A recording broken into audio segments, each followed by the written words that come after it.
Arnaud Zeguerman, bonjour. Bonjour. Merci de nous dire pour la revue civique, dans un climat où la sinistrose semble dominer, n'est-ce pas une illusion d'optique du point de vue de l'opinion publique globale? Alors, une illusion d'optique, il faut faire attention. On voit effectivement, lorsqu'on est allé interroger les Français dans le cadre de notre livre, qu'il y a de vraies difficultés. Et les Français en ont largement parlé. Les vraies difficultés, c'est ce qu'on a appelé le service client, vos difficultés du quotidien. Alors ça peut être effectivement des difficultés pas très graves, on a des problèmes de voisinage, mais en même temps on n'arrive pas à les résoudre. Ça peut être plus important, vous avez des problèmes de deal en bas de chez vous, ça dure, vous ne savez pas quoi faire. Ça peut être plus grave, vos enfants se font harceler à l'école, vous pouvez avoir perdu votre boulot, vous pouvez avoir des problèmes avec l'URSSAF. Tous ces problèmes plus ou moins graves, mais qui font qu'effectivement vous avez le sentiment que l'État ne trouve pas de solution à ces problèmes. Ça peut donner un sentiment de déclin. Pour autant, lorsqu'on parle un peu plus longtemps avec les Français, lorsqu'on pose notre stéthoscope sur la France à plusieurs endroits, on se rend compte qu'en fait, malgré ces difficultés, grosso modo, les Français nous disent qu'ils sont heureux et qu'ils sont bien en France, et à des taux extrêmement élevés, puisque je vous lis nos réponses. 81% des Français déclarent se sentir bien en France. 82% des Français estiment que vivre en France est agréable. 88% des Français se sentent chanceux de vivre en France. Et 7 sur 10 estiment que la France fait envie. C'est pas tellement un diagnostic de déclin, très franchement.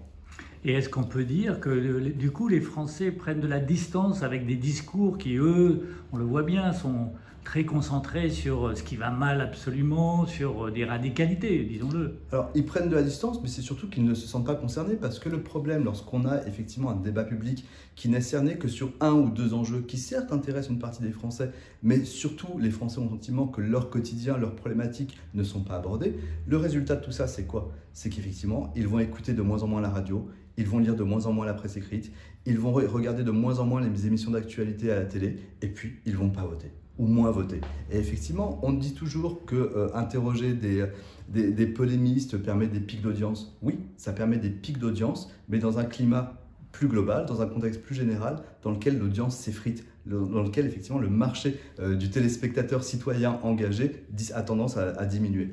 Donc effectivement, à la fois une perte de citoyens informés et à la fois une perte d'électeurs qui ne se déplaceront pas. Et du coup, en ce qui concerne les intentions de vote, hors contexte d'une élection, en l'occurrence l'élection présidentielle, est-ce qu'on peut dire qu'il y a une distanciation, j'allais dire, méthodologique qu'il faut avoir par rapport à ces affichages d'intention? Alors, les intentions de vote, ça permet de mesurer un rapport de force à un moment donné. Donc, je pense qu'il ne faut pas vraiment les lire à la virgule près, mais ça dit quelque chose. En même temps, bien entendu, on dit toujours que les sondeurs se trompent. C'est pas tellement que les sondeurs se trompent, c'est qu'on a plutôt l'habitude de regarder les sondages avec le mauvais tempo. On regarde un sondage 6 mois avant en disant ils sont trompés. Non, ce qu'il faut, c'est analyser une dynamique de l'opinion. Les dynamiques de l'opinion, on les voit aujourd'hui, mais encore une fois, l'élection présidentielle n'est pas demain. Tous les candidats ne sont pas vraiment déclarés.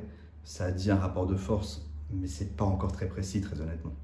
Arnaud Zeguerman, merci beaucoup. Merci.